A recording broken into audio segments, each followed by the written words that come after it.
Okay, so we can see, having looked through all of that if we want to differentiate x plus a to the power of n, then there is a general rule. Differentiating x plus a to the power of n, we multiply by the power and reduce the power by 1. So we don't have to expand the brackets and differentiate it term by term. We have this rule now. Let's do some examples. So if we're going to differentiate x plus 1 to the power of 6, we simply multiply by the power and reduce the power by 1.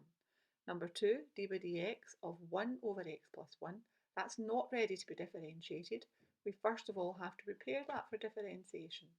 Now 1 over x plus 1 we can write as x plus 1 to the negative 1. So we're going to leave d by dx there because we haven't differentiated. The instruction is still in there. Differentiate that, and it's ready to be differentiated. Multiply by the power and reduce the power by 1. And we can write that as negative 1 over x plus 1 squared. Okay, let's do a third example. Now here we've got 1 over x minus 5 to the power of 2.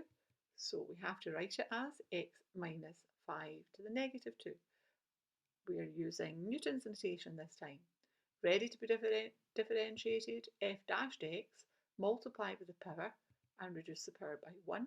So that's negative 2 over x minus 5 to the power of 3. Fourth one, f of x is equal to x plus 3 to the power of 3 quarters. Now again, ready to be differentiated this time, multiply by the power and reduce the power by 1. So 3 quarters, x plus 3 to the negative a quarter. 3 over 4x plus 3 to the power of a quarter.